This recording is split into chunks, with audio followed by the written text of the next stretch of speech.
The House of Silence by Edith Nesbit. The thief stood close under the high wall and looked to right and left.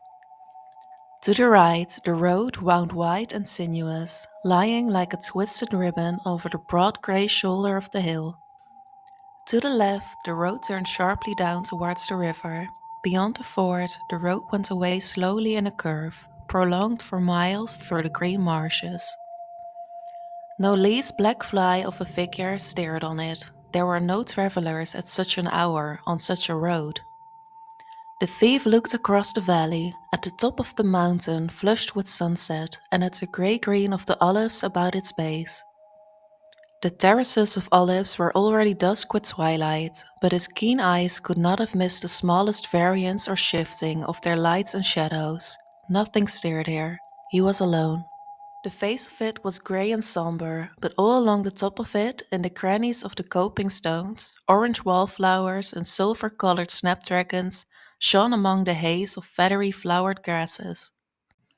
He looked again at the place where some of the stones had fallen from the coping, had fallen within the wall, for none lay in the road without. The bough of a mighty tree covered the gap with its green mantle from the eyes of any chance wayfarer, but the thief was no chance wayfarer, and he had surprised the only infidelity of the great wall to its trust. To the chance wayfarer, too, the wall's denial had seemed absolute, unanswerable. Its solid stone, close knit by mortar hardly less solid, showed not only a defense, it offered a defiance, a menace. But the thief had learned his trade. He saw that the mortar might be loosened a little here, broken a little there, and now the crumbs of it fell rustling onto the dry, dusty grass of the roadside. He drew back, took two quick steps forward, and, with a spring, sudden and agile as a cat's, grasped the wall where the gap showed and drew himself up. Then he rubbed his hands on his knees, because his hands were bloody from the sudden grasping of the rough stones, and sat astride on the wall. He parted the leafy boughs and looked down. Below him lay the stones that had fallen from the wall. Already grass was growing upon the mound they made. As he ventured his head beyond the green leafage, the level light of the sinking sun struck him in the eyes. It was like a blow. He dropped softly from the wall and stood in the shadows of the tree, looking, listening. Before him stretched the park, wide and still, dotted here and there with trees and overlaid with gold poured from the west. He held his breath and listened.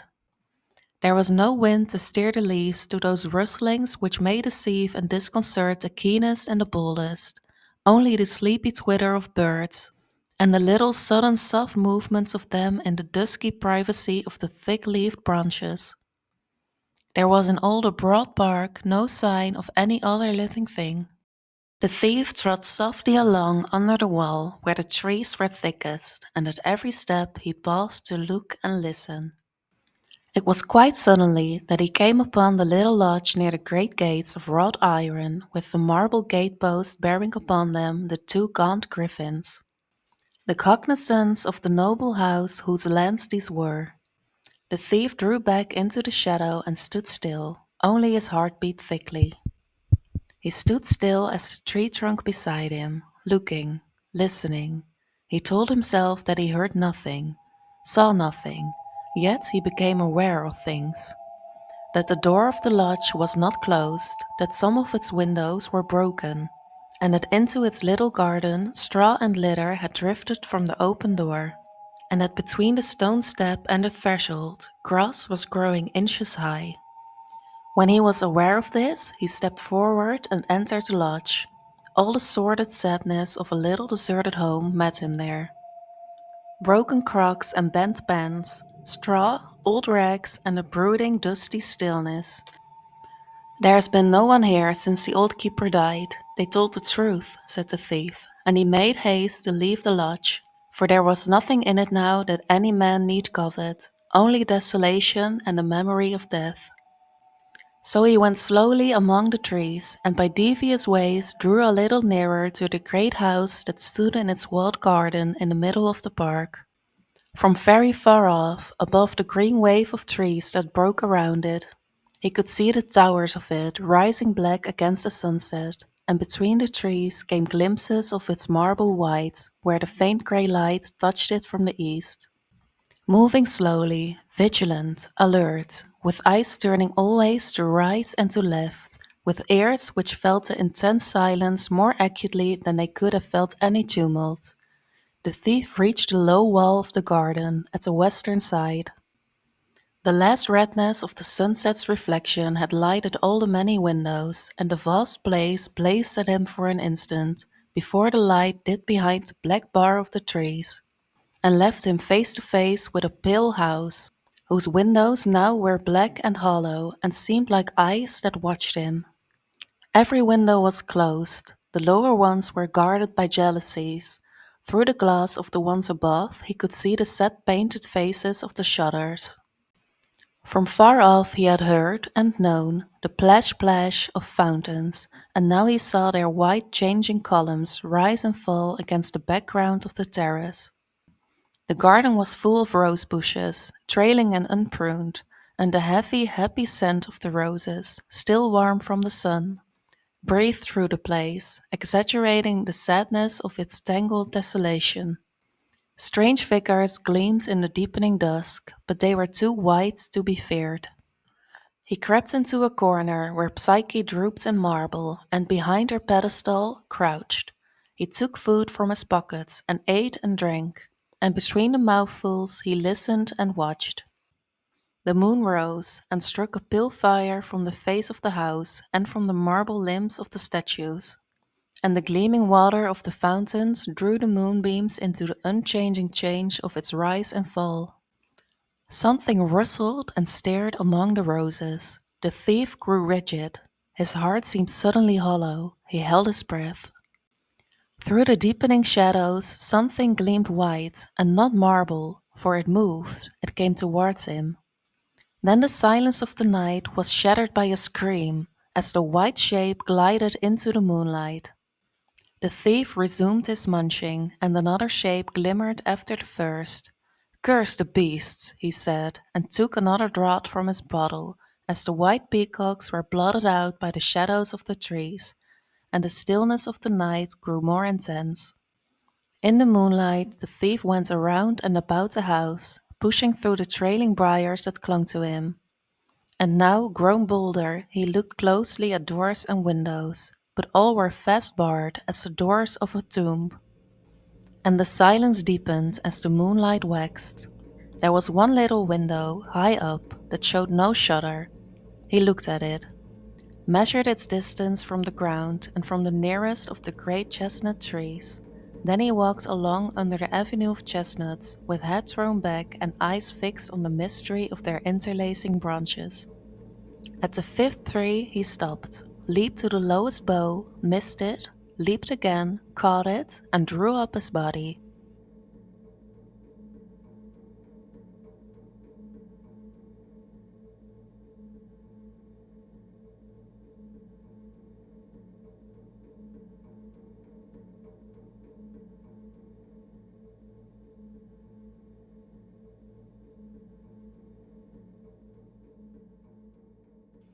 He swung from this.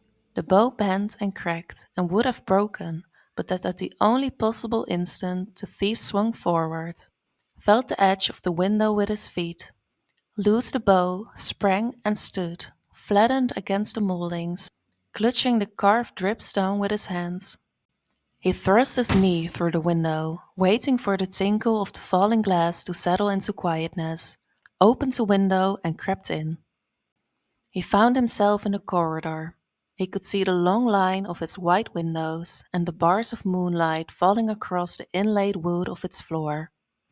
He took out his thief's lantern, high and slender like a tall cup, lighted it, and crept softly along the corridor, listening between his steps till the silence grew to be like a humming in his ears.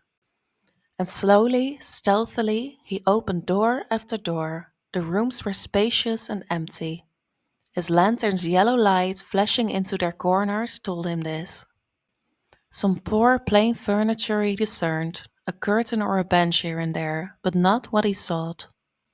So large was the house that presently it seemed to the thief that for many hours he had been wandering along its galleries, creeping down its wide stairs, opening the grudging doors of the dark, empty rooms, whose silence spoke ever more insistently in his ears.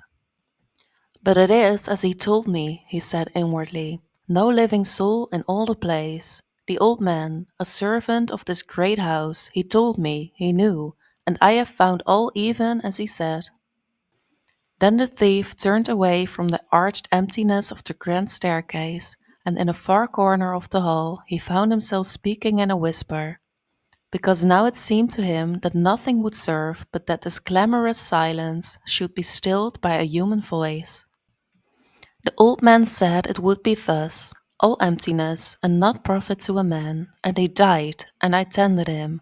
Dear Jesus, how our good deeds come home to us.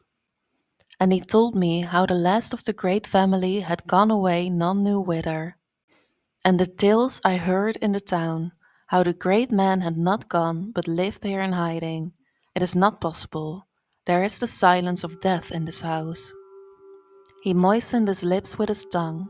The stillness of the place seemed to press upon him like a solid thing. It is like a dead man on one's shoulders, thought the thief, and he straightened himself up and whispered again. The old man said, the door with the carved griffin, and the roses enwreathed, and the seventh rose holds the secret in its heart. With that, the thief set forth again, creeping softly across the bars of moonlight down the corridor. And after much seeking, he found at last, under the angle of the great stone staircase, behind a mouldering tapestry, wrought with peacocks and pines, a door, and on it carved a griffin, wreathed about with roses. He pressed his finger into the deep heart of each carven rose, and when he pressed the rose that was seventh in number from the griffin, he felt the inmost part of it move beneath his finger as though it sought to escape. So he pressed more strongly, leaning against the door till it swung open, and he passed through it, looking behind him to see that nothing followed. The door he closed as he entered. And now he was, as it seemed, in some other house. The chambers were large and lofty, as those whose hushed emptiness he had explored, but these rooms seemed warm with life, yet held no threat, no terror. To the dim yellow flicker from the lantern came out of the darkness hints of a crowded magnificence, a lavish profusion of beautiful objects, such as he had never in his life dreamed of. Though all that life had been one dream of the lovely treasures which rich men hoard, and which, by the thief's skill and craft, may come to be his. He passed through the rooms, turning the light of his lantern this way and that, and ever the darkness withheld more than the light revealed. He knew that thick tapestries hung from the walls, velvet curtains masked the windows. His hand, exploring eagerly, felt the rich carving of chairs and presses. The great beds were hung with silken cloth wrought in gold thread with glimmering strange starry devices. Broad sideboards flashed back to his lantern's questioning, the faint white laugh of silver. The tall cabinets could not, with all their reserve, suppress the confession of wrought gold, and from the caskets into whose depths he flashed the light came the trembling avowal of rich jewels. And now, at last, that carved door closed between him and the poignant silence of the deserted corridors. The thief felt a sudden gaiety of heart, a sense of escape, of security. He was alone, yet warmed and companioned. The silence here was no longer a horror, but a consoler, a friend. And indeed, now he was not alone. The ample splendors about him, the spoils which long centuries had yielded to the grasp of a noble family, these were companions after his own heart.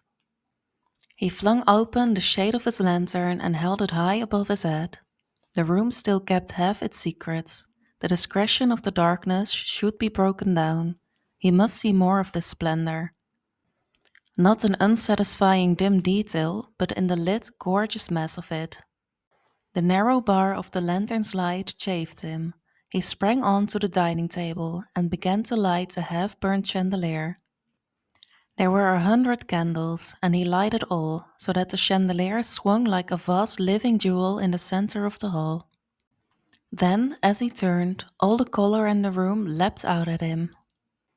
The purple of the couches, the green gleam of the delicate glass, the blue of the tapestries, and the vivid scarlet of the velvet hangings, and with the color sprang the gleams of white from the silver, of yellow from the gold, of many-colored fire from strange inlaid work and jeweled caskets, till the thief stood aghast with rapture in the strange, sudden revelation of this concentrated splendor.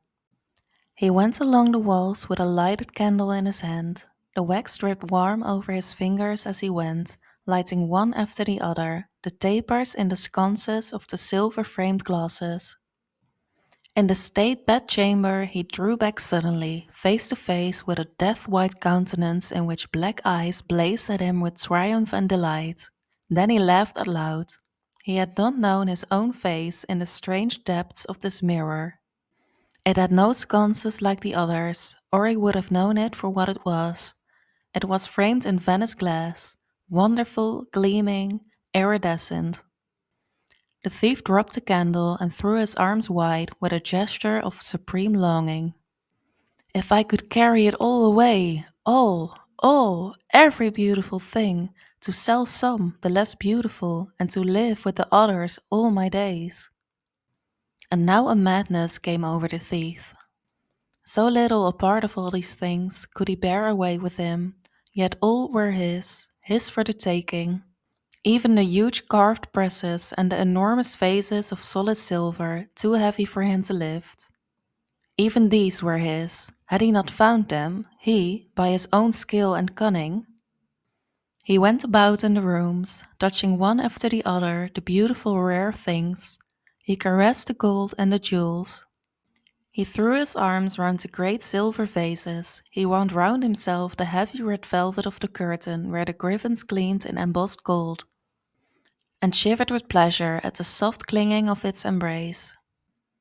He found in a tall cupboard curiously shaped flasks of wine, such wine as he had never tasted, and he drank of it slowly, in little sips, from a silver goblet and from a green Venice glass and from a cup of rare pink china, knowing that any one of his drinking vessels was worth enough to keep him in idleness for a long year. For the thief had learned his trade, and it is a part of a thief's trade to know the value of things. He threw himself on the rich couches, sat in the stately carved chairs, leaned his elbows on the ebony tables. He buried his hot face in the chill, smooth linen of the great bed, and wondered to find it still scented delicately, as though some sweet woman had lain there but last night. He went hither and thither, laughing with pure pleasure, and making to himself an unbridled carnival of the joys of possession. In this wise the night wore on, and with the night his madness wore away. So presently he went about among the treasures, no more with the eyes of a lover, but with the eyes of greed. And he chose those precious stones which he knew for the most precious, and put them in the bag he had brought, and with them some fine wrought goldsmith's work, and the goblet out of which he had drunk the wine. Though it was but of silver, he would not leave it. The green Venice glass he broke, and the cup, for he said, no man less fortunate than I, tonight, shall ever again drink from them. But he harmed nothing else of all the beautiful things, because he loved them. Then, leaving the low, uneven ends of the candles still alight, he turned to the door by which he had come in. There were two doors, side by side, carved with straight lilies, and between them a panel wrought with the griffin and the 7 roses enwreathed. He pressed his finger in the heart of the 7th rose, hardly hoping that the panel would move, and indeed it did not. And he was about to seek for a secret spring among the lilies, when he perceived that one of the doors wrought with these had opened itself a little, so he passed through it and closed it after him. I must guard my treasures, he said, but when he had passed through the door and closed it, and put out his hand to raise the tattered tapestry that covered it from without, his hand met the empty air, and he knew that he had not come out by the door through which he had entered. When the lantern was lighted, it showed him a vaulted passage, whose floor and whose walls were stone, and there was a damp air and a mouldering scent in it, as of a cellar long unopened. He was cold now, and the room with the wine and the treasure seemed long ago and far away. Though but a door and a moment divided him from it, and though some of the wine was in his body, and some of the treasures in his hands, he set about to find a way to the quiet night outside, for this seemed to him a haven and a safeguard, since with the closing of that door he had shut away warmth and light and companionship.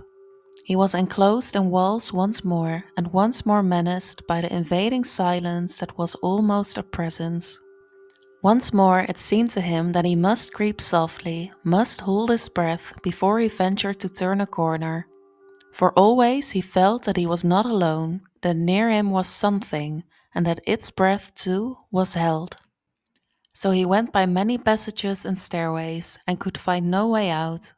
And after a long time of searching, he crept by another way back to come unawares on the door which shut him off from the room where the many lights were, and the wine and the treasure.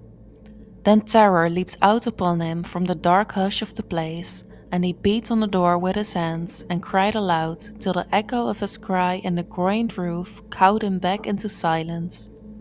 Again he crept stealthily by strange passages, and again could find no way except, after much wandering, back to the door where he had begun. And now the fear of death beat in his brain with blows like a hammer. To die here, like a rat in a trap, never to see the sun alight again, never to climb in at a window or see brave jewels shine under his lantern, but to wander and wander and wander between his inexorable walls till he died. And the rats, admitting him to their brotherhood, swarmed round the dead body of him. I had better have been born a fool, said the thief. Then once more he went through the damp and the blackness of the vaulted passages, tremulously searching for some outlet, but in vain. Only at last, in a corner behind a pillar, he found a very little door and a stair that led down. So he followed it, to wander among other corridors and cellars, with a silence heavy about him, and despair growing thick and cold like a fungus about his heart, and in his brain the fear of death beating like a hammer. It was quite suddenly in his wanderings, which had grown into an aimless frenzy, having now less of search in it than of flight from the insistent silence, that he saw at last a light. And it was the light of day coming through an open door. He stood at the door and breathed the air of the morning. The sun had risen and touched the tops of the towers of the house with white radiance. The birds were singing loudly. It was morning then, and he was a free man.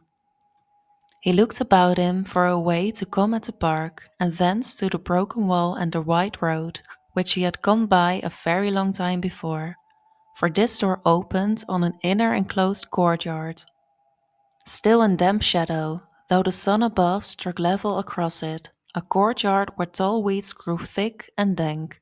The dew of the night was heavy on them. As he stood and looked, he was aware of a low, buzzing sound that came from the other side of the courtyard. He pushed through the weeds towards it, and the sense of a presence in the silence came upon him more than ever it had done in the darkened house, though now it was day, and the birds sang all gaily, and the good sun shone so bravely overhead. As he thrust aside the weeds, which grew waist high, he trod on something that seemed to writhe under his feet like a snake. He started back and looked down. It was the long, firm, heavy plait of a woman's hair, and just beyond lay the green gown of a woman, and a woman's hands, and her golden head, and her eyes. All about the place where she lay was the thick buzzing of flies, and the black swarming of them. The thief saw, and he turned and fled back to his doorway, and down the steps and through the maze of vaulted passages, fled in the dark and empty-handed, because when he had come into the presence that informed that house with silence, he had dropped lantern and treasure and fled wildly, the horror in his soul driving him before it. Now fear is more wise than cunning, so, whereas he had sought for hours with his lantern and with all his thief's craft to find the way out, and had sought in vain, He now, in the dark and blindly, without thought or will, without pause or let, found the one way that led to a door, shot back the bolts, and fled through the awakened rose garden and across the dewy park. He dropped from the wall into the road and stood there looking eagerly to right and left. To the right, the road wound white and sinuous, like a twisted ribbon over the great grey shoulder of the hill. To the left, the road curved down towards the river. No least black fly of a figure stared on it. There are no travelers on such a road at such an hour.